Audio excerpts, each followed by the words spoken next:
Welcome back. God is great. Number eight's coming back to LSU. The Tigers got it done last night, or I guess last afternoon, because for some reason the game was during the day. But that's besides the point. Tigers got it done. We predicted it in four, Tigers in two, and they did it in two. Yes, we did. Yes, we did, Brock. Everybody was calling us crazy. Everybody was calling us homers. We were right. Tigers in two. I mean, the Tigers went undefeated in Omaha. Pure domination from the kids. But let's recap the game first. I guess we could recap really the series, right?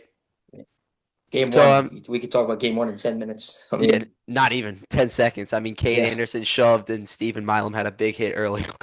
What yeah. else is there to say?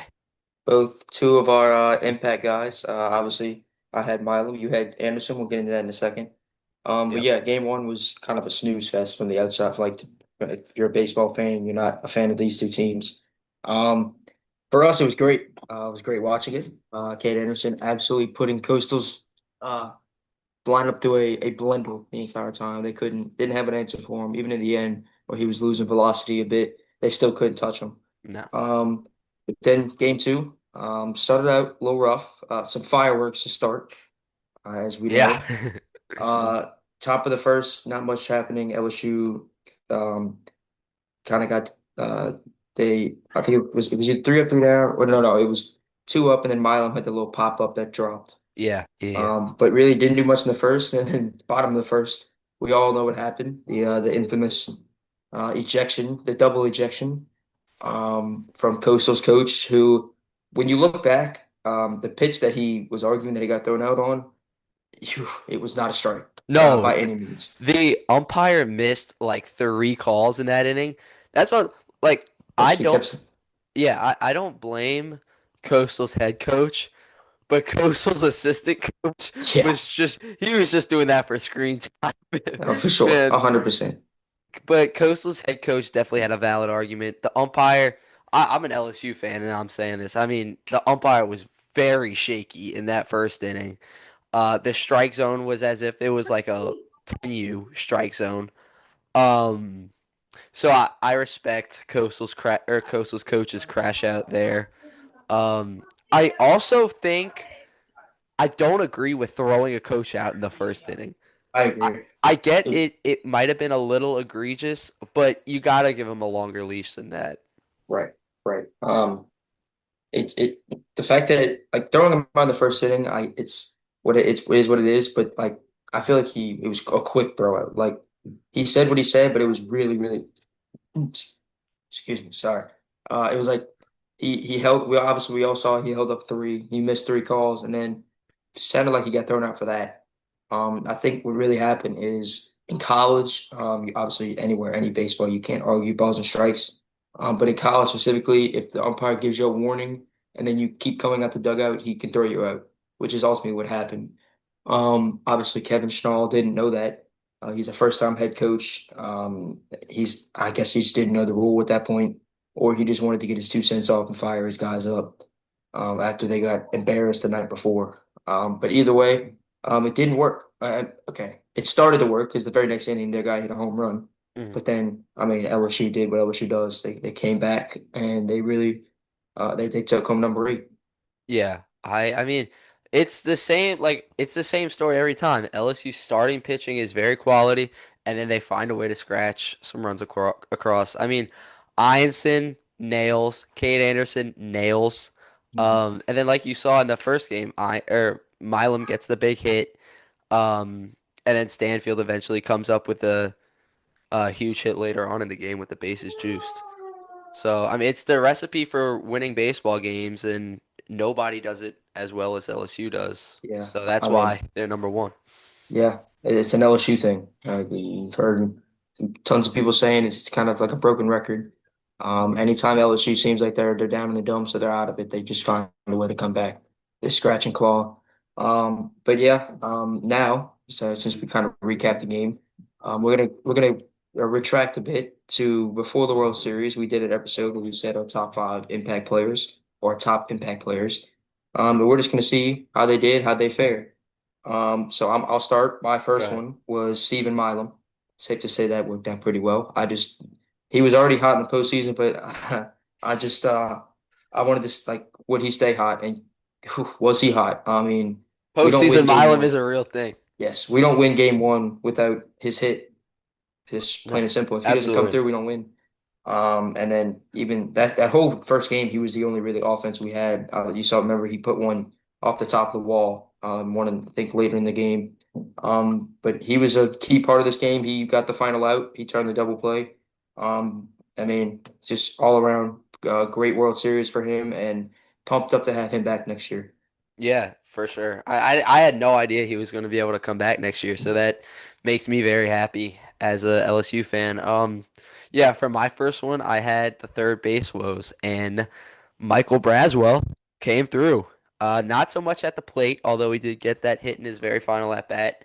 But I mean, in the field, he was a vacuum at third base, whether it be running in to field a bunt, whether it be fielding a very tough ball hit to his glove side and then flipping his hips and firing a bullet to first base. All around, Braswell was nails in the field.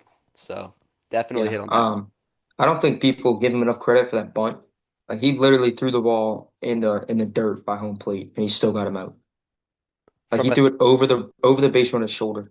from a third baseman's perspective, that is a very, very difficult play that I would Yeah, not be able to execute. So hats off to Mike yeah. Braswell. He That made it play is look like damn easy. near impossible. Yeah, Yeah. he did. I That was mean, very impressive. similar, like we said, if Milan doesn't come up with that hit, if Braswell's not playing third, we don't win that game. Hmm. Just plain and simple. I love Tanner Reeves. I actually met him one time. I forget where it was. I think we were. I don't remember. But he's not making that play. He's that Braswell's the better third baseman. If he's not there, then we don't win that game. Thank Yep. God he decided to come back this year, even though his offensive struggles they were. It is what it is. He would have had an RBI yesterday if it weren't for if you remember, Daniel Dickinson stole and Brazel swung at a pitch. I think guess they were calling a hit and run, and he creeped over home plate, so they call batter's interference. Right. Hmm. But if they don't call that, he has an RBI and he has an extra run to LSU's tally. Yep. But you know it is what it is. So my second one was Cooper Williams. While he didn't, I don't know if he even threw in Omaha. I'll have to go back and check that. That one He probably definitely did. I think he threw against UCLA. maybe. Oh yeah, no, he did because I I think he relieved remember. Kaysen. Yeah, I remember telling my dad like this is the best bad outing I've ever seen because he was getting squeezed on some of those Yeah. pitches. They were like on the black the entire time. But if that was a UCLA game, I'm almost positive we didn't see him again. So I guess that one wasn't exactly a hit on my part. But I mean, it sure helped LSU get there. So hats off to him. Another guy that we get back next year. Yep. Um, he's going to be huge for us next year. And then my next guy is Cade Anderson. I mean, I don't really have to elaborate on this one too much. I mean, the dude's the best pitcher in the country and the best college pitcher since Paul Skeens. So, I mean, enough said there, Brock. hmm He's gonna go 1-1 in the draft. Yeah. I mean, he certainly made his case on Saturday night. Yeah, he made himself a lot of money Saturday night. Oh yeah. My next one was Chase Shores. That was a pretty not to toot my own horn. I think I hit on that one. Toot your horn, Um, Brock. That you hit on that one. yeah. I mean, I kept pretty sure he came in like every single game, and not a single team had an answer for him. With the exception of, okay, no, even in the Arkansas game, the second Arkansas game, he got hit around a little bit, but he was still pretty efficient. Yeah. Um, but it didn't matter because Arkansas choked like Arkansas usually does, which I'm gonna get into that in a second. I'm not picking on Arkansas again. I went down a little rabbit hole earlier, and I'll talk about that whenever we're done with this part. Okay. But yeah, Chase Shores, he was on the mound for the final out. A lot of people kept saying thought Case and Evans would come out, but I mean, you got to give it to the Chase Shores, man. I mean, he injured his freshman year, sat out his whole sophomore year, and he comes back this year. And shaky start to the year, but he definitely ended it exactly how he wanted to. To all those who say baseball or hitting a baseball is not the hardest thing to do in all of sports, stand up there against a Chase Shores fastball and then get back to me and let me know your opinion on what the hardest thing to do in sports Yeah, is. yeah. His fastball comes in at 100 plus miles an hour and moves. 12 inches more than 12 inches, two It's feet. yeah. Like I don't know how anybody hits that. Um, Hmm. but my next impact player was Kason Evans. And in that UCLA game that you mentioned, it was huge for him to eat all those innings, given that we had the rain delay, obviously. That proved to be huge later for us. Uh, was that the only time we saw him in Omaha? Or no, we saw him the first Arkansas game, right? Hmm. First Yeah, Arkansas game, he closed it he out. closed it out. Yep. So I guess I'll give myself a 50-50 on that because Kaysen really didn't do too much, but when he was called upon, I mean, he was he saved the successful. bullpen. Yeah, He definitely saved exactly. the bullpen for that game. Hmm. Um, yeah. Shout out Casey Evans, friend of the pod. Yes, friend of the pod. Everybody, I thought we were gonna see him in the championship series, but I mean, the fact that LSU got through two games with only three pitchers is crazy. Um, it was just all around great performance for LSU this entire World Series. That's the last of your impact, right? You Yep. only have three. Hmm. Okay, so I have two. I'll just do one of them. Okay, Ethan Fry was my fourth. Now he didn't do much in Omaha, the first three game, the first four games really. But safe to say he turned it on in the last game. He saved his best for last. He obviously had that double that was hit 114 miles an hour to really blow the game, not blow the game open, but I mean, wait, no, what am I talking about? That was to start the rally. Yeah. Hmm. I think that was to get the first run, and that's when we were the next inning was when we, yeah, that's right. Okay, that was the second inning. Right after we gave up the home run, he came in and had that, and then the next inning we put up a four spot.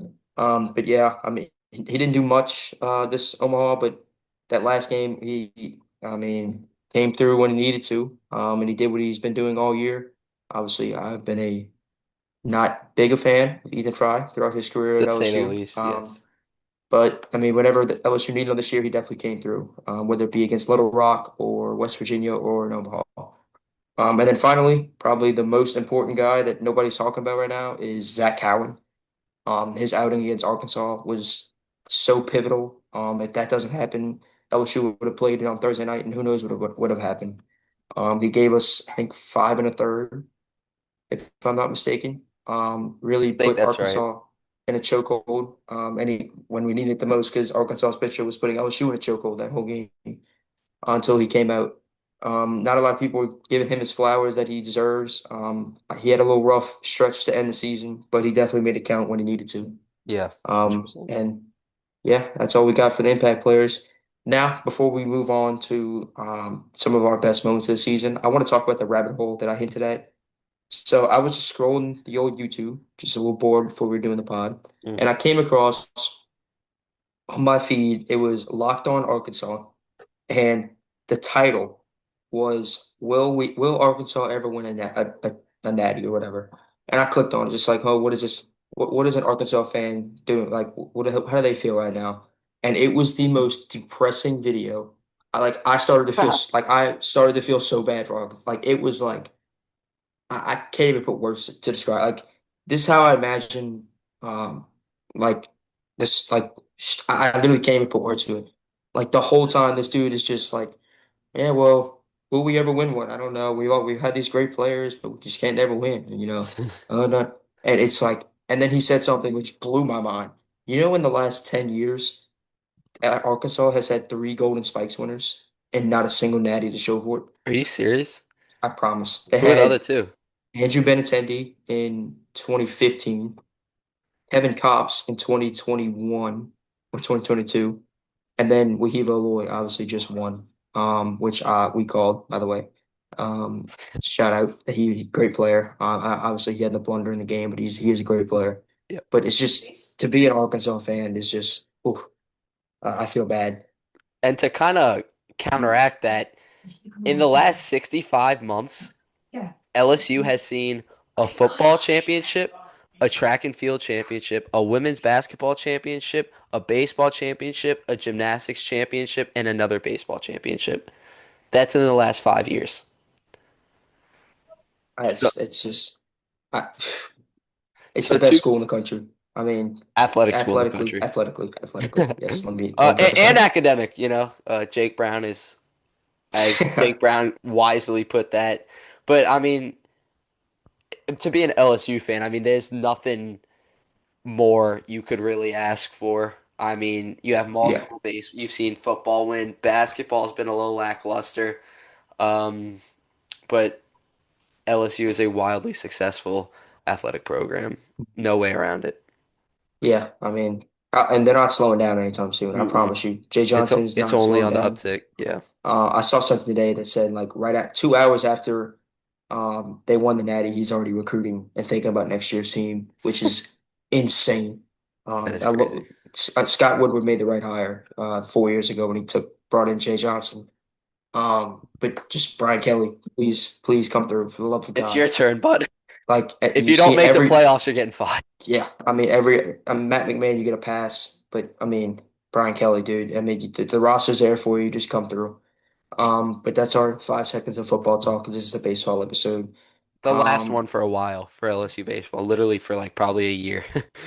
yeah, I mean they start Yeah, up in 8 months. February. Yeah, Yeah, I mean we might have like if some big transfer comes or goes, we'll probably do something, but we're not gonna have yeah. a full episode on LSU baseball. So if you're an LSU baseball fan, this is the episode for you for a while. hmm Next we'll talk about some of the best moments. Or do you want to do that? Or you want to do the react to the coastal first? We pretty much already touched on the coastal Okay. guy. Yeah. So we So won't talk. Just one more quick thing on the coastal. We're not going to show it here. I'm not going to touch on it too much. But if you watch his interview, he is just like that dude is. He's just so cocky and like entitled. It's insane. Like he's like he made a comment. If Coastal would have won this series, they would have been talked about as the best baseball team ever. My brother, you play in the Sun Belt. You're every like. You play Southern Miss and East, no, not even East Carolina. What about Southern Miss is your most like what's the I can't well even think. respected comp. Like Yeah. like when I read that, I was just like, dude, what are you talking about? Like They got shut out 20 by Texas State, man. I mean, yeah, like this LSU team who is not even the best LSU team of all time just dominated you in 2 games. Like hmm imagine the 2023 team playing this Coastal team. Mm-mm. It's like Blowout. when I read that, I was like, "There's no way this dude thinks is like actually thinks that." Like, I don't know. Just go watch that whole interview. I promise you will not be disappointed. Yeah. That dude is just so entitled. He's a good coach. I mean, don't get me wrong. He got his team to the national In this championship in first his year first too. year, Yeah. but it's just, dude, like, come on, let's simmer that a little bit. But anyway, let's move on from that. Let's get back to the goods. Me and Connor, we're gonna rattle off some of the best moments of the season. Um, yeah, not much to talk on. We'll go one for one. I'll start. Go ahead. We'll do. Oh my God. Oh Oh no. no. Ooh, I'm gonna put that down. Almost just lost all the footage from this episode. I almost Yikes. spilled an entire cup of water on this computer. Um, but I'll start. Obviously, it's easy. It's the Jared Jones home run against Tennessee. hmm Um, that's probably everybody aside from winning the Natty. That's probably a bunch of people's top moment. And that is really where I think that was the turning point in LSU season. Because if you remember, the week before they got swept by Auburn, and then they got run ruled by Northwestern State like 3 days before that Yeah. game, and then hmm he comes back, and then that happens, and I think from there they really like it woke the beast up. Yeah.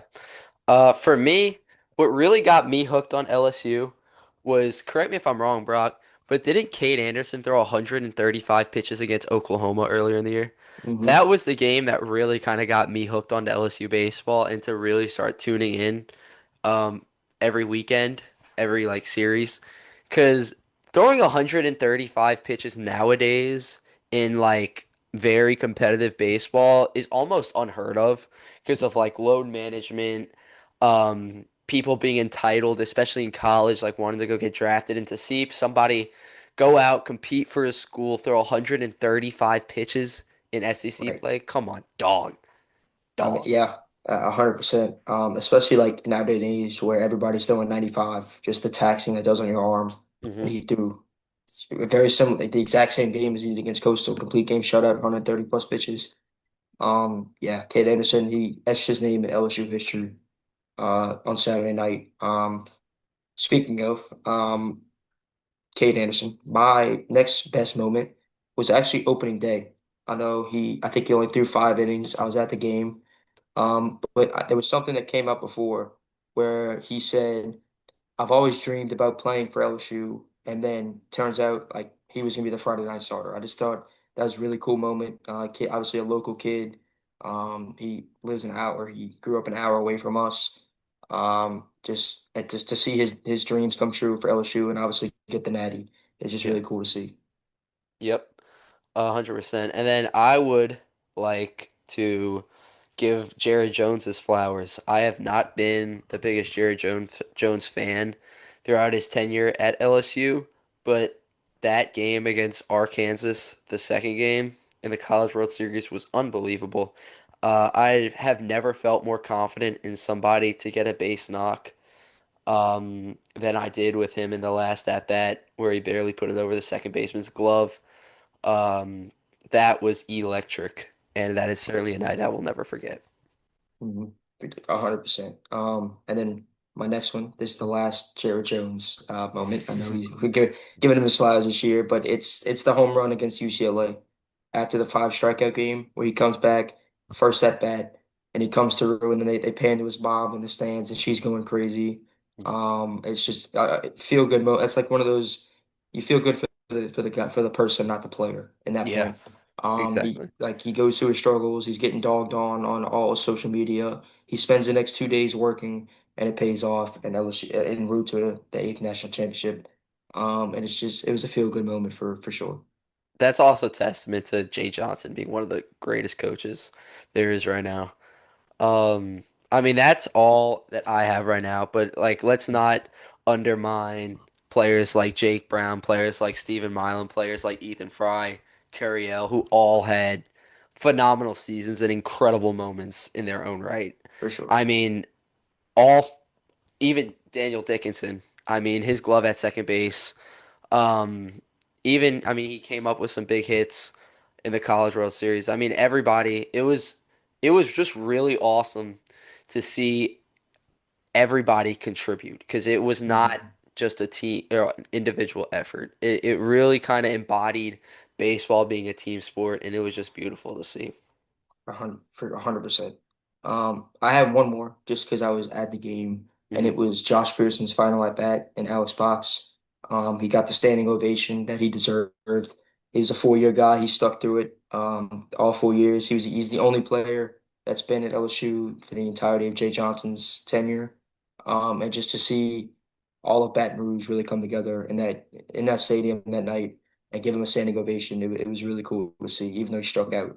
And Hmm. we unfortunately didn't get to see him in the championship series, but I'm sure he'll trade a natty for not playing any day of the week. Yeah, that's also just the type of teammate he is. So. For sure. And he got to Mhm. win a natty with his brother, which is really, really cool. That is really cool. Shout out John Pearson. He's going to be an LSU legend. Um, Mhm. what else you got, Brock? I mean, that's it for that. I think we'll move on to what's next for Mhm. LSU I'll let going you into take this. 2026.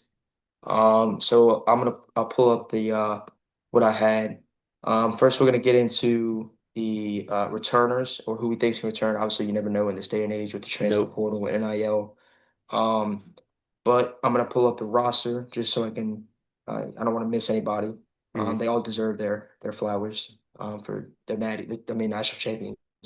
Um, so hold on, give me a second. So obviously, I'll start without even looking. We got the returning outfield should be uh mm, okay. I'll say so. Curiel and Jake Brown. That's obvious, and then Ashton Larson. However, that's my big what if like he could. I think he's going to enter the portal personally. I don't know this. I don't have any inside scoop. Okay, I'm just going to preface that. But he didn't play this year, and it's kind of weird, like for a guy who started every game his freshman year and then he sits out his whole sophomore year. I have a feeling he's going to be in the portal, especially because Chris Stanfield has a decision to make. Does he come back for his senior year? Or does he go to the draft? Um, so we'll keep an eye on that for sure. But as of right now, I'll go through the roster. So Cade Arrabidi, he'll be back. He'll be the everyday starter next year at catcher. I think he's going to have a great career at LSU, even though his freshman year he didn't do much, but he got to learn behind Luis Hernandez, and he got to just experience a whole college season.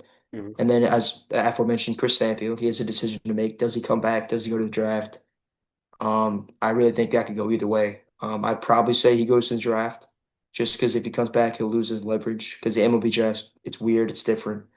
Um, because the MLB draft is different from like NFL and NBA. Like teams aren't drafting a player to immediately impact their team. They're drafting the talent and the projectability. Hmm. So somebody might say, like, look at Stanfield as a Gold Glove type center fielder who they could develop his bat in the minors, or not. I don't know. That's for him to a decision for him to make.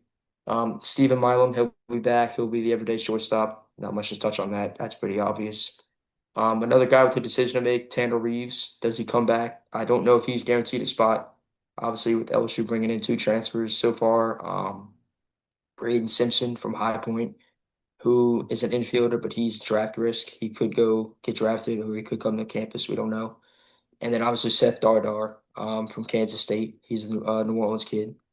I think he's going to play. They had an interview. He said he's most comfortable at second base, but he'll play wherever he's needed. So that's Tanner Reeves going to have a decision to make. Does he get to the portal? He's not going to get drafted because he didn't play enough. That's whether if does he come back to LSU or does he enter the portal to go play at a school that he'll play every day. Next, obviously Curiel and Jake Brown. Those two are um they're gonna be everyday outfielders next year.